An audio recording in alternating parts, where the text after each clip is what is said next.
요즘 인공지능, AI에 대한 열기가 혹시 좀 주춤하는 거 아닌가? 뭐 성장세가 둔화된다. 이런 목소리가 조심스럽게 나오고 있습니다. 열기는 여전한 것 같은데 처음에 그 폭발적인 속도와는 조금 다르다는 느낌. 여러분도 혹시 받으셨나요?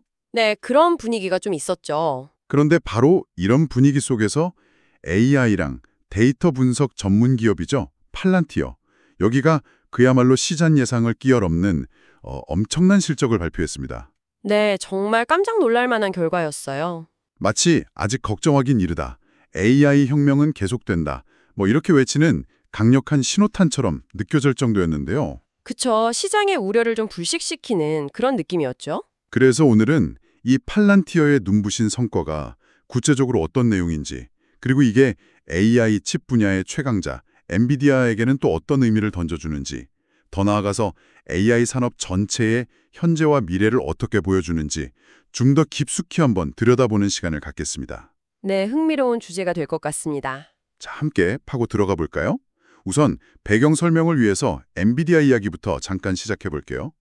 한때는 뭐 게임 마니아들을 열광시켰던 그래픽 처리 장치 GPU 있잖아요. 네네, GPU. 이게 이제는 AI 시대를 떠받치는 핵심 기술이 됐죠. 데이터 센터의 심장 역할을 하면서 AI 붐을 이끌었고, 덕분에 엔비디아 시가총액은 정말 믿기 어려울 정도로 치솟아서 13배 이상 증가했죠. 맞습니다. 5조 달러를 돌파한 최초의 기업이 되었으니까요. 정말 상상하기 힘든 숫자죠. 정말 대단합니다. 네, 그야말로 엄청난 성공 신화인데요. 근데 바로 그 정점에서 시장 일부에서는 이런 의구심이 고개 들기 시작했습니다. 과연 이 AI 도입 속도가 계속 유지될 수 있을까? 모든 기업이 엔비디아 칩을 계속 이렇게 사들일까? 뭐 이런 질문들이죠. 아, 성장 자체는 하는데 그 속도에 대한 우려군요. 그렇죠. 성장 자체는 계속되겠지만 그 증가율, 그러니까 가속도가 조금씩 둔화될 수 있다는 우려였습니다. 그래서 투자자들은 AI 혁명이 뭐 일시적인 거품이 아니라 이게 지속 가능한 흐름이다라는 구체적인 증거를 좀 간절히 찾고 있었죠. 뭔가 확실한 지표가 필요했던 시점이군요. 네, 맞습니다. 바로 그 타이밍에 팔란티어가 등판한 겁니다. 기대감이 높았던 건 사실인데 결과는 그 기대를 훨씬 웃돌았습니다. 3분기 실적을 숫자로 먼저 좀 살펴보면요. 매출이 11억 8천만 달러를 기록했어요. 네. 이게 어느 정도냐면 작년 같은 기간보다 63% 늘었고요. 바로 직전 분기보다도 18%나 증가한 수치입니다. 와, 63%, 18% 상당한데요? 네, 상당하죠. 더 놀라운 것은 수익성인데요. 조정주당 순이익, 우리가 흔히 EPS라고 하죠. 네, EPS. 이게 0.21달러로 무려 110% 급증했습니다. 110%요? 네, 시장에서는 매출 한 10억 9천만 달러, EPS는 0.17달러 정도 예상했거든요. 아, 예상치를 훨씬 넘어섰네요. 훨씬 뛰어넘은 거죠. 이런 숫자들이 단순히 그냥 성장했다가 아니라 가속 성장을 보여준다는 점에서 의미가 큰 것 같습니다. 맞습니다. 여기서 특히 주목해야 할 부분이 바로 미국 상업 부문, US 커머셜 실적입니다. 미국 상업 부문요? 네. 이곳이 바로 팔란티어의 핵심 AI 솔루션인 인공지능 플랫폼 AIP라고 부르는데요. Artificial Intelligence Platform, 이게 주로 활약하는 무대거든요. 이 AIP라는 게 기업들이 자체적으로 AI 모델을 구축하고 운영할 수 있게 돕는 뭐랄까 일종의 운영체제 같은 역할을 합니다. 아, 기업용 AI 운영체제 같은 거군요. 그렇죠.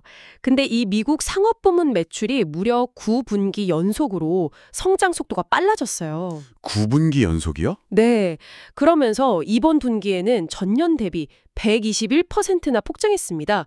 분기 대비로도 29% 늘었고요. 121%! 와, 정말 대단하네요.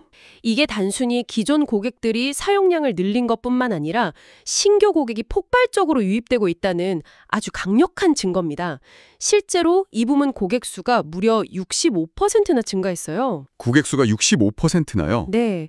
그러니까 다양한 산업의 기업들이 이제 팔란티어의 AIP를 도입하기 시작했다. 이런 신호로 해석될 수 있는 거죠. 야, 121% 성장, 9분기 연속 가속, 고객 수 65% 증가. 이건 뭐 단순한 숫자 이상의 의미가 담겨 있는 것 같습니다. 그렇습니다. 그리고 미래 성장을 가늠해 볼 수 있는 지표들은 더 인상적입니다.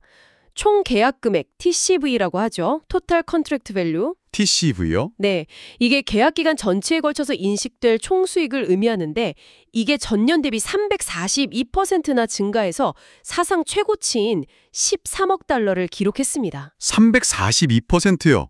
그건 정말 엄청난데요. 신규 계약이 그만큼 쏟아졌다는 거군요. 네, 엄청나게 쏟아져 들어왔다는 뜻이죠. 그리고 또 하나 중요한 지표가 잔여 이행 의무, RPO입니다. Remaining Performance Obligation. RPO. 이건 좀 생소하네요. 네, 이건 이미 계약은 체결됐는데 아직 매출로는 잡히지 않은 일종의 확정된 미래 수익이라고 보시면 됩니다. 아, 수주 잔고 같은 개념인가요? 그렇죠. 비슷한 개념입니다. 이 RPO가 66% 증가해서 26억 달러에 달한다는 것은 팔란티어가 앞으로 최소 이 정도 매출은 확보해놨다는 의미거든요. 그러니까 단기적인 실적 호조를 넘어서 중장기적인 성장 기반이 매우 탄탄하다는 것을 보여주는 강력한 증거죠. 팔란티어의 AI 솔루션에 대한 수요가 이게 뭐 단순한 유행이 아니라 기업들의 어떤 핵심적인 필요에 부응하고 있다. 이걸 시사하는 겁니다. 알겠습니다. 팔란티어 자체만 놓고 보면 정말 축포를 터트릴 만한 소식인데요. 그럼 이제 이 팔란티어의 선곡이 AI 산업 전체, 특히 엔비디아에게는 어떤 시그널을 보내고 있는 건지 이 부분을 좀 더 파고 들어가 보죠. 여기가 정말 흥미로운 지점 같습니다. 네, 그렇죠.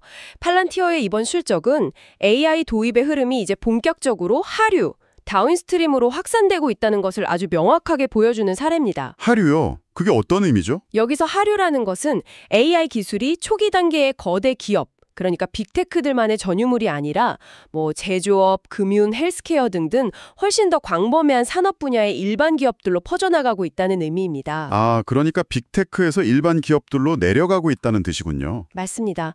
이전까지는 AI 도입이 일부 첨단 기업에 좀 집중되어 있다 이런 시각이 있었는데 팔란티어의 가속화된 성장은 이런 통념을 깨고 있는 거죠. 특히 미국 상업 부문의 그 폭발적인 성장이 바로 이 하류 확산의 증거라고 할 수 있습니다. 그러니까 빅테크뿐만 아니라 이제는 우리 주변에 더 많은 일반 기업들이 실제로 AI를 도입해서 활용하기 시작했다는 그런 구체적인 증거가 나왔다는 말씀이시네요. 정확합니다. 그리고 이런 흐름은 다른 데이터에서도 뒷받침됩니다. 예를 들어 아마존 AWS, 마이크로소프트 애저, 알파벳 구글 클라우드, 메타 플랫폼 같은 빅테크 기업들을 보세요. 네. 이 기업들이 올해 자본 지출, 캐펙스라고 하죠. 캐피털 엑스펜디처. 이걸로만 총 3,800억 달러라는 정말 천문학적인 금액을 쏟아부을 계획입니다. 3,800억 달러요? 와. 네. 자본 지출이라는 게 미래의 이윤 창출을 위해 지출하는 비용, 주로 설비 투자를 의미하는데요. 이 막대한 자금의 대부분이 바로 급증하는 AI 수요에 대응하기 위한 데이터 센터 구축과 확장에 투입될 예정입니다. 아, 결국 데이터 센터에 투자하는 거군요. 그렇죠. 심지어 이들은 2026년에는 이 지출 규모를 더 늘릴 것이라고 이미 공언한 상태예요. 더 늘린다고요? 네, 이것은 AI 인프라에 대한 수요가 단기적으로 끝나지 않을 것이라는 점을 아주 강하게 시사하죠. 그 말씀은 결국 AI 모델을 돌리고 서비스를 제공하기 위한 서버 인프라 투자가 계속해서 엄청난 규모로 이루어지고 있다는 거군요. 맞습니다.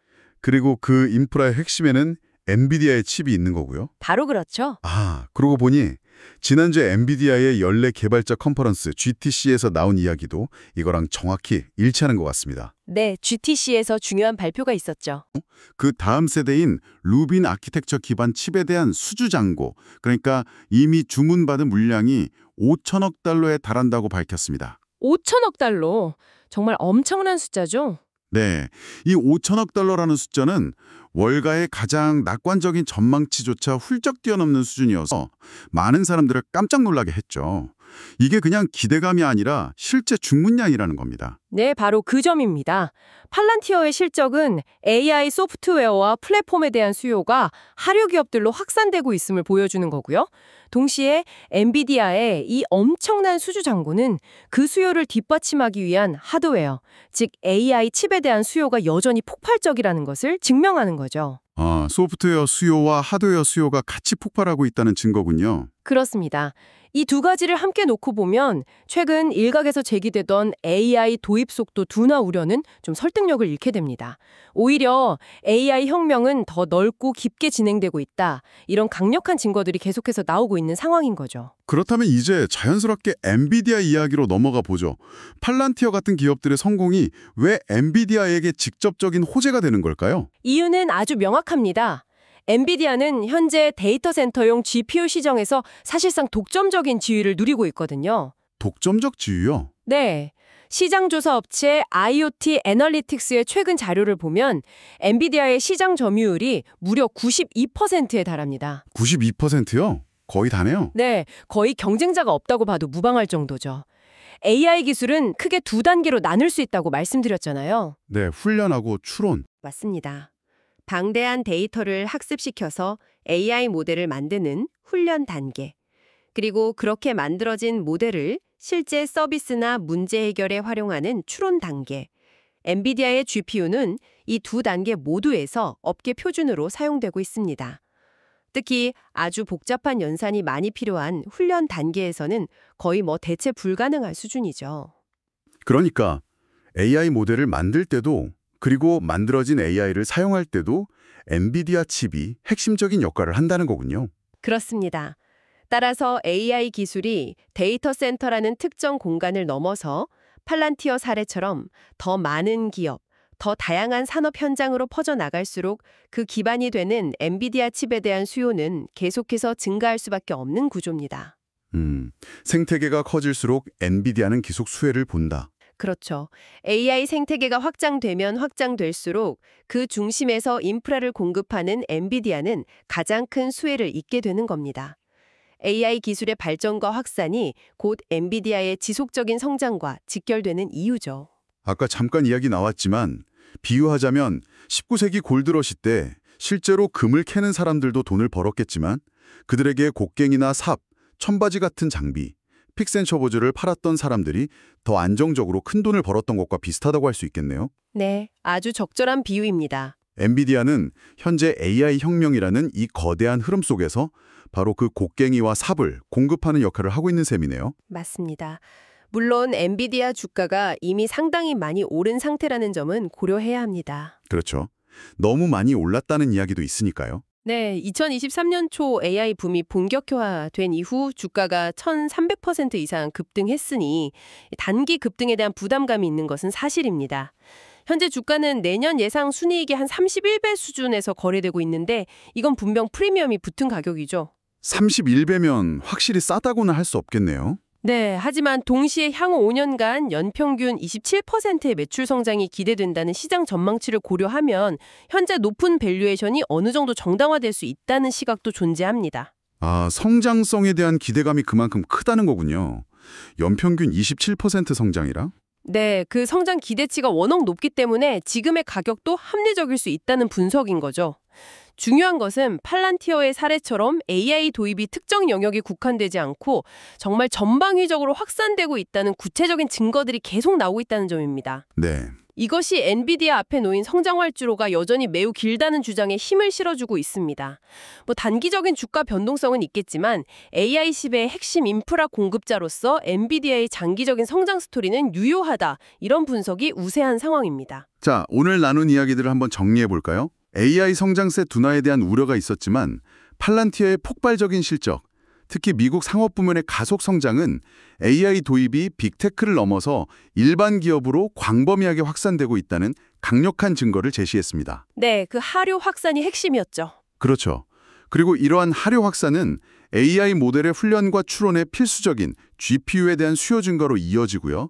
이 시장의 압도적 지배자인 엔비디아에게 직접적인 수혜로 작용하고 있다는 점. 맞습니다. 엔비디아의 기록적인 수주 잔고가 그걸 또 뒷받침하고 있고요. 네. 결국 팔란티어라는 한 기업의 성공 스토리가 AI 산업 전체의 거시적인 트렌드를 보여주고 동시에 엔비디아라는 핵심 플레이어의 미래를 밝게 비춰주는 그런 흥미로운 연결고리를 확인할 수 있었습니다. AI 생태계가 얼마나 유기적으로 얽혀 돌아가는지 보여주는 단면이라고 할 수 있겠네요. 그렇죠. 팔란티어의 성공이 AI가 더 많은 보통의 기업들 속으로 파고들고 있다는 신호라면 여기서 한 걸음 더 나아가 이런 질문을 던져볼 수 있을 것 같습니다. 다음 차례는 과연 어떤 산업 분야, 어떤 유형의 기업들이 될까요? 혹시 우리가 평소에 첨단 기술과는 거리가 멀다고 생각했던 아주 전통적인 산업 분야에서 AI 도입을 통한 혁신적인 변화와 성장이 나타날 수도 있지 않을까요? 여러분은 어떻게 생각하시나요? 또는 반대로 생각해 볼 수도 있습니다. 이렇게 빅테크를 중심으로 천문학적인 규모의 인프라 투자가 계속되고 AI 도입이 전 산업으로 확산될 때 현재 우리가 주목하는 칩 공급 부족 문제 외에 또 어떤 예상치 못한 병목 현상이나 새로운 도전 과제들이 등장하게 될까요? 아, 새로운 문제들이요? 네. 예를 들어서 이 모든 AI를 운영할 충분한 에너지 공급 문제라든지 아니면 데이터 프라이버시 문제 혹은 숙련된 AI 전문가 부족 문제 같은 것들이 더 부각될 수도 있겠죠. 그렇네요. AI 혁명이 가져올 미래는 여전히 예측 불가능한 부분이 많은 것 같습니다. 오늘 저희가 함께 살펴본 팔란티어와 엔비디아의 이야기가 여러분 각자의 분야에서 AI가 가져올 변화와 기회, 그리고 또 잠재적 위험에 대해 한 번 더 깊이 생각해보는 계기가 되었으면 합니다. 네, 계속 주목해야 할 부분이죠. 이런 질문들을 안고 가는 것, 그것이 바로 이 역동적인 시대를 항해하는 우리에게 필요한 자세가 아닐까 싶습니다.